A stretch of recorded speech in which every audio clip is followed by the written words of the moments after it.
बच्चों फिर से हम इसका अर्थ देखते हैं। रघुवंश में कालिदास ने रघुवंशियों का चित्रण ऐसा किया है जैसा भारतीय जनजीवन के उदात्त आदर्शों का भली प्रकार दिग्दर्शन हो सके, यानी भारतीय जनजीवन का उदात्त आदर्श उसमें दिखाई दे सके। रघुकुल में उत्पन्न राजा प्रजा के कल्याण के लिए टैक्स लेते थे, कर लेते थे। वे सीमित बोलने वाले और कम बोलने वाले थे, सदा सत्यनिष्ठ थे, यश की कामना करते हुए उसके लिए अपने प्राणों का भी त्याग करने के लिए सदैव तैयार रहते थे। केवल संतान के लिए वे गृहस्थ होते थे। शैशवावस्था में विद्या अर्जन करना, युवा अवस्था में सुख का भोग करना और वृद्धावस्था में मुक्ति के लिए मुनि के समान आचरण करना उनका व्रत था। बालक, वृद्ध और नारी आदि का जैसा आचरण कालिदास के काव्य में निरूपित है वह सर्वथा भारतीय संस्कृति के गौरव के अनुरूप ही है। बच्चों इसके आगे बढ़ते हैं। अहिमवतः सिंधु बेलाम यावत विकीर्णः भारत गौरव गाथा कालिदासेन स्वाकृतिषु उपनिबद्धाः।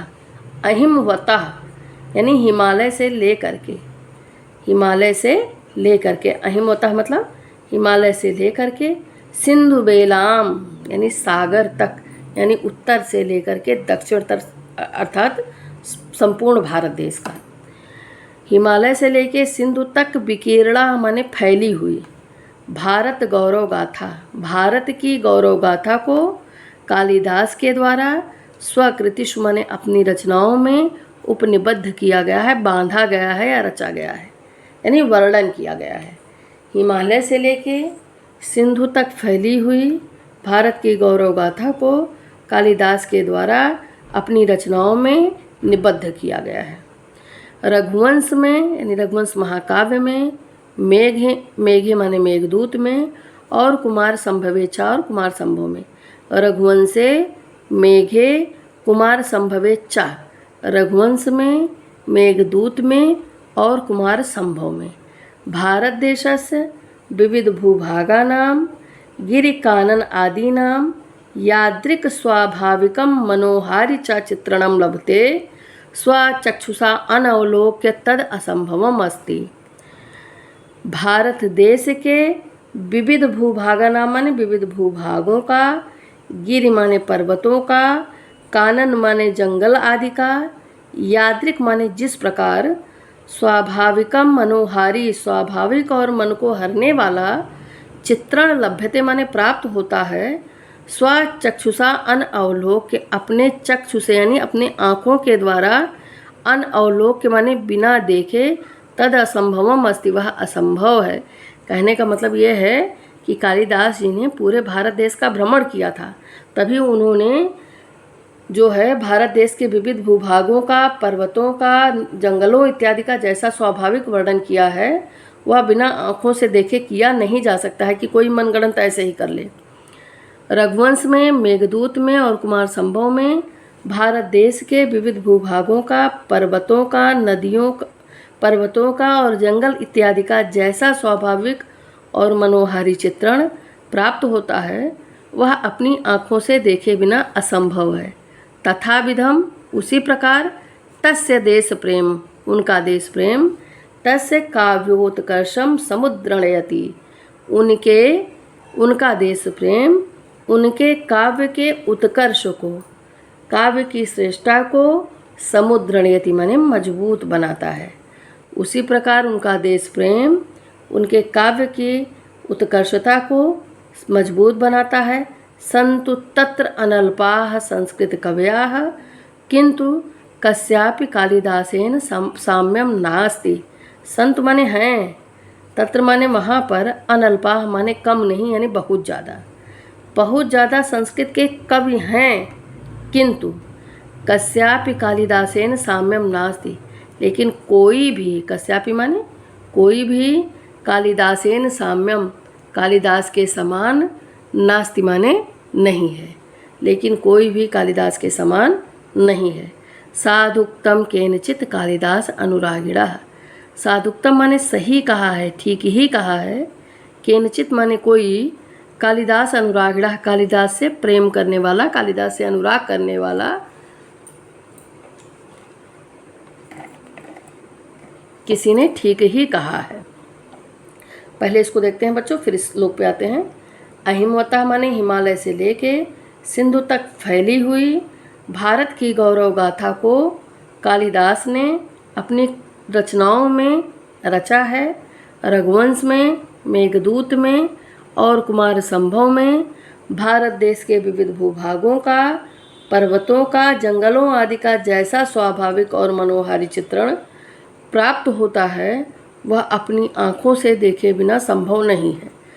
उसी प्रकार उनका देश प्रेम उनके काव्य के उत्कर्ष को मजबूत बनाता है।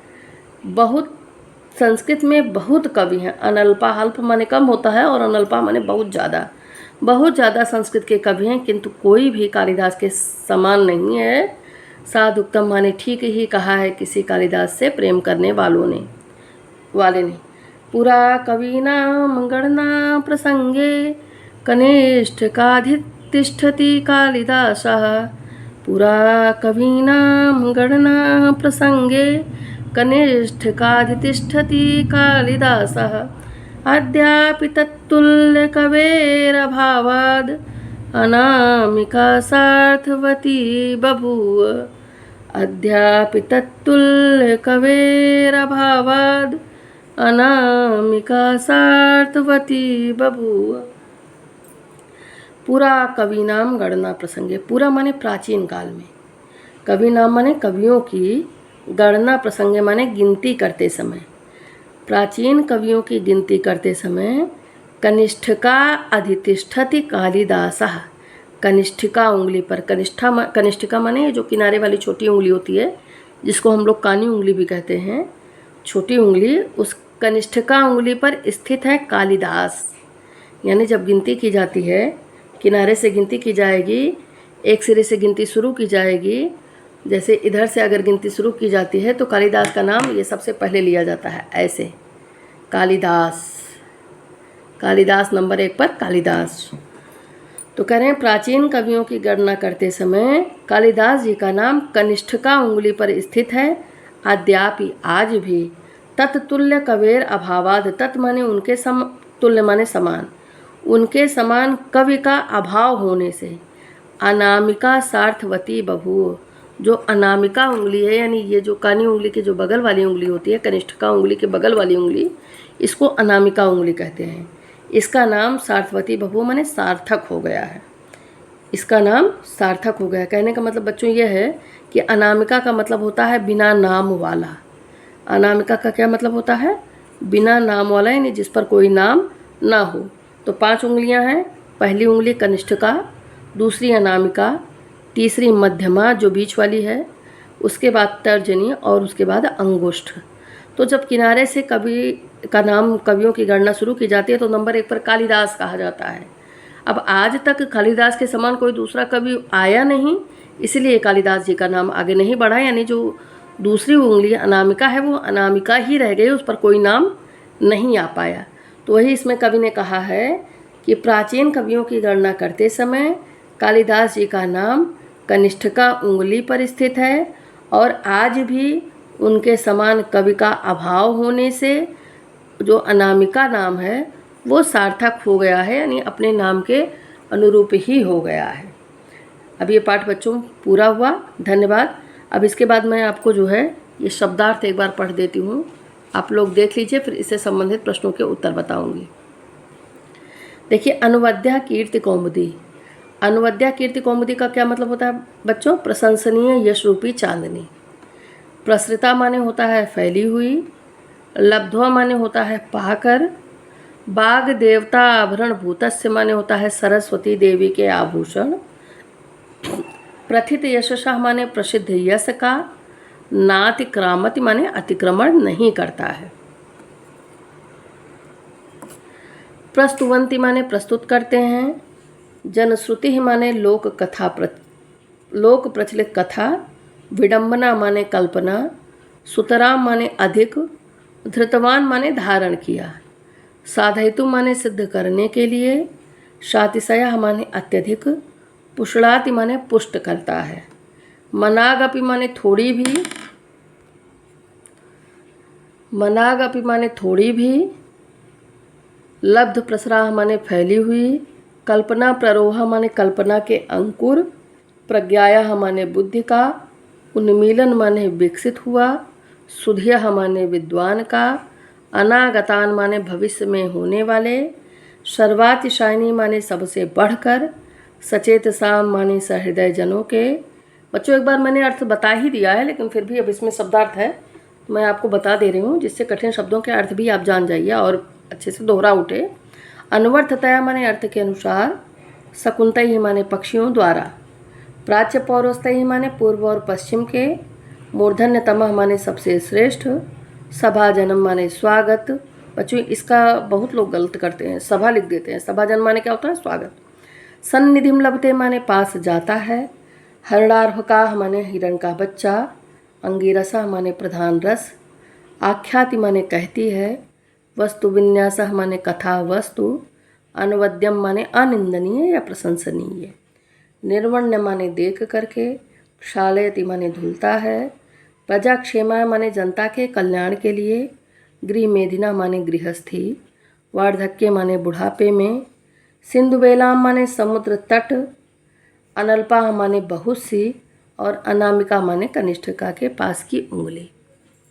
बच्चों अब इससे संबंधित मैं प्रश्न उत्तर देखती हूँ। आपको जो प्रश्न का अभ्यास कार्य दिया गया है, अब अभ्यास कार्य को देखा जाएगा। अभ्यास कार्य वैसे बच्चों आता है बहुविकल्पीय प्रश्न, लेकिन अब इसमें एक पदेन उत्तर दिया हुआ है तो ऐसे आपको याद रहेगा तो आसानी भी होगी। एक पदेन उत्तरत, एक पद में उत्तर दीजिए। उपमा कस्य कवे प्रसिद्धा? प्रश्न है बच्चों, उपमा किस कवि के लिए प्रसिद्ध है? तो अभी देखिए हम लोगों ने पढ़ा था ना, उपमा कालिदासस्य यद्यपि इति उक्ति ही उपमा योजनायां में कालिदासस्य वैशिष्ट्यम आख्याति।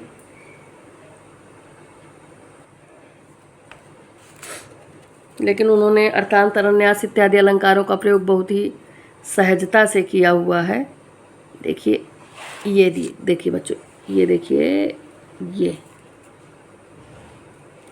देखा बच्चों, उपमा कालिदासस्य इति उक्ति है।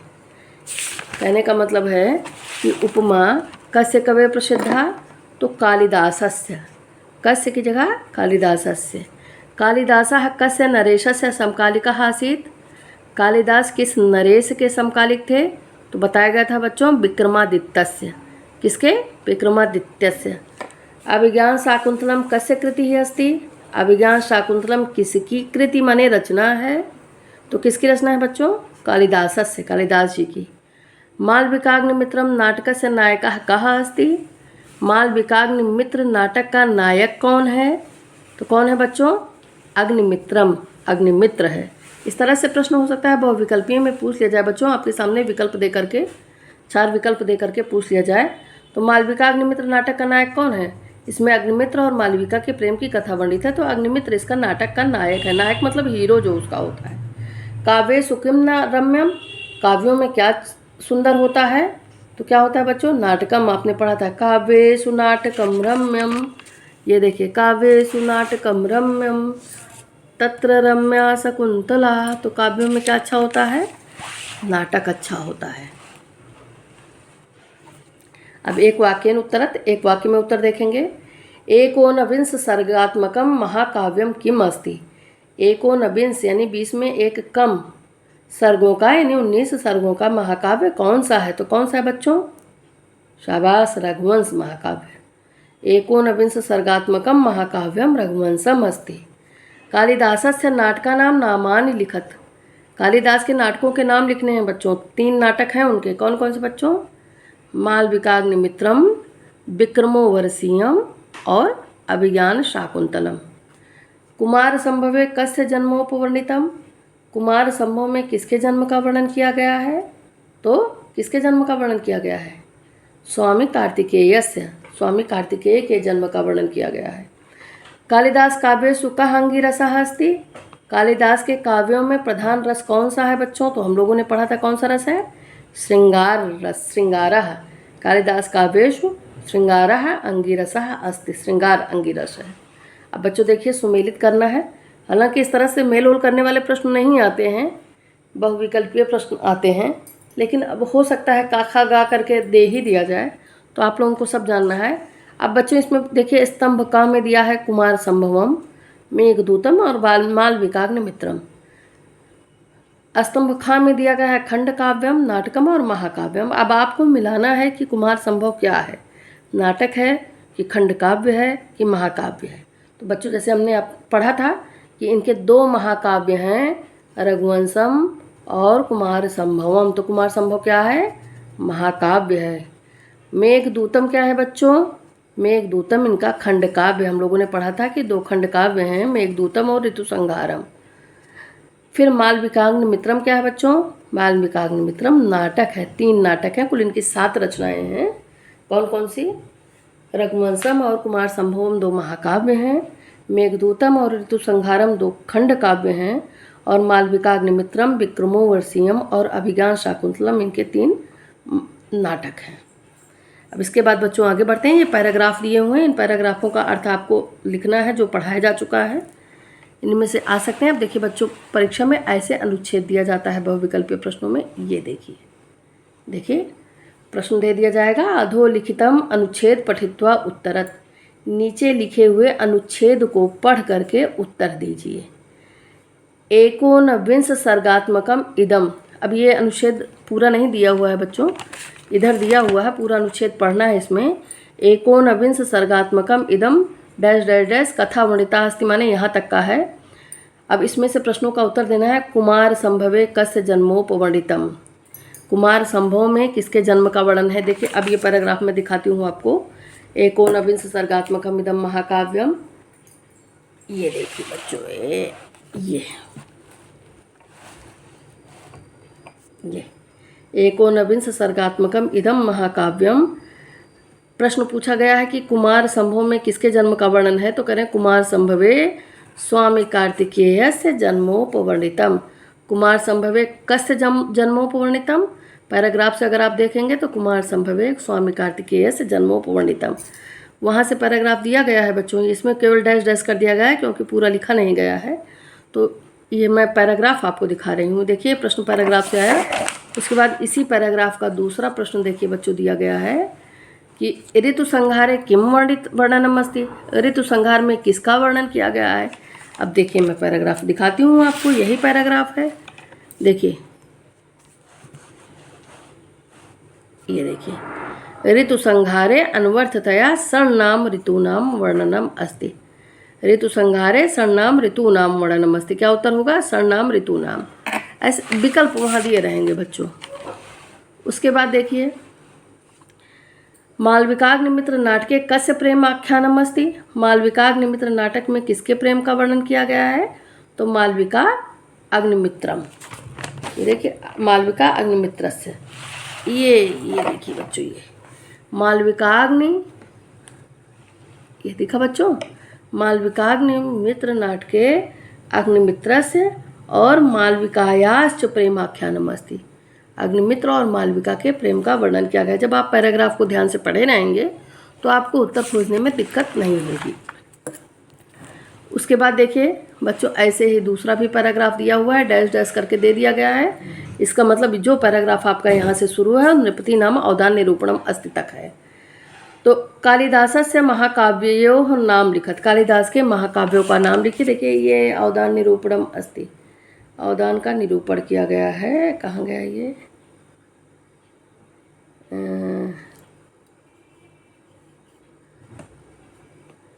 एक मिनट बच्चों,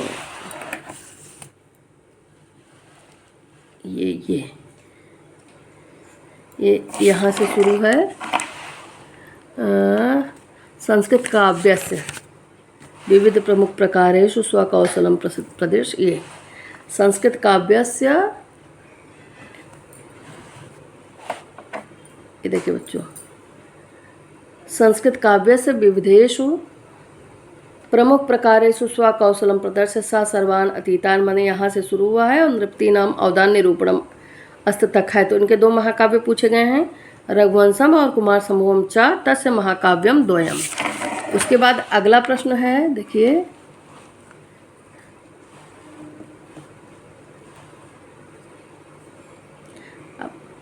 यहीं से मैं बच्चों आपको उत्तर दिखाऊंगी, आप पैराग्राफ किताब से देखिएगा, बार बार पलटना पड़ रहा है। कालिदास से खंड काव्यो नाम लिखत। कालिदास के खंड काव्यों के नाम लिखने आपको मैंने बताया कि ऋतु संहारम और मेघदूतम। कालिदास नाटका नाम नामानि लिखति, नाटकों के नाम लिखिए, तो विक्रमोर्वशीयम, मालविकाग्निमित्रम और अभिज्ञान शाकुंतलम। उसके बाद देखिए अगला पैराग्राफ, ये दिया हुआ है और ये परीक्षा में पूछा भी गया है कई बार। अयमवतः सिंधु वेलाम यावत विकीर्णः भारत गौरव गाथा कालिदासेन स्वाकृतिषु उपनिबद्धः रघुवंशे मेघे कुमार संभवेच्चा भारत देशस्य विविध भूभागानां गिरकाननादीनां यादृक् स्वाभाविकं मनोहारिचा चित्रणं लभते स्वचक्षुषा नवलोक्य तदसंभवम् अस्ति।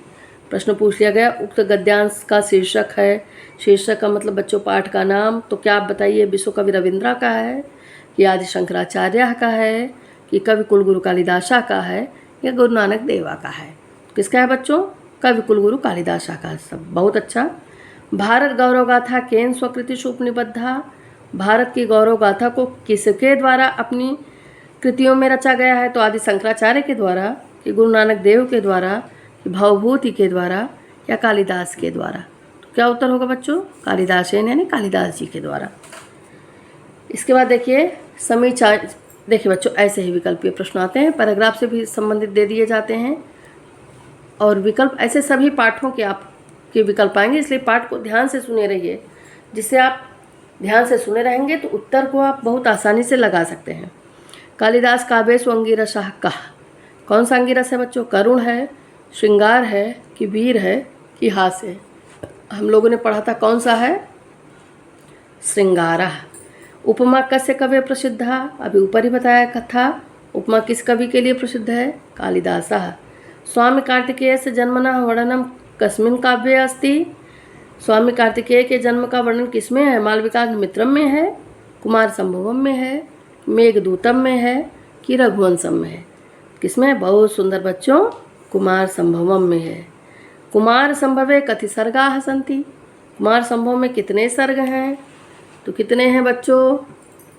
18, 19, 20 कि 21?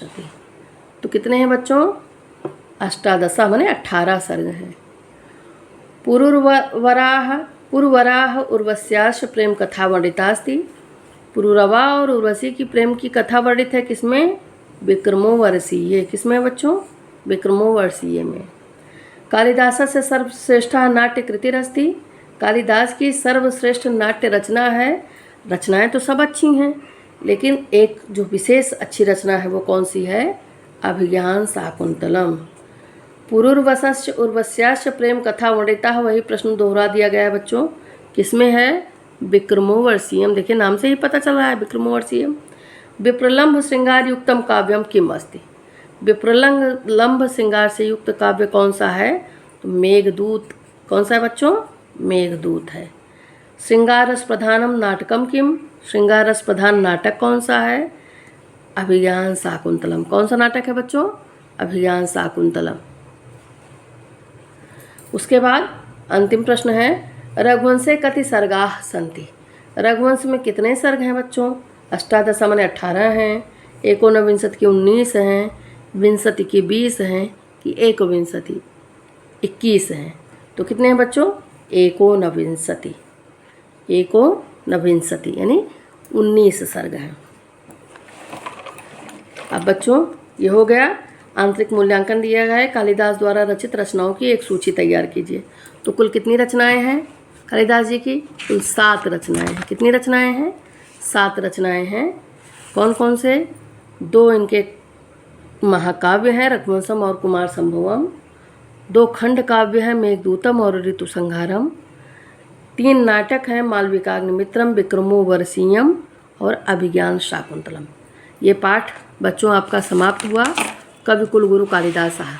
पाठ का सारांश, पाठ को ध्यान करके आप लोग पाठ का सारांश पढ़ लीजिएगा, क्योंकि परीक्षा में 4 नंबर का पाठ का सारांश हिंदी में लिखने के लिए आता है।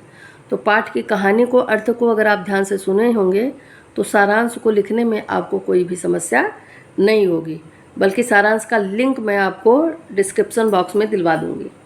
धन्यवाद बच्चों।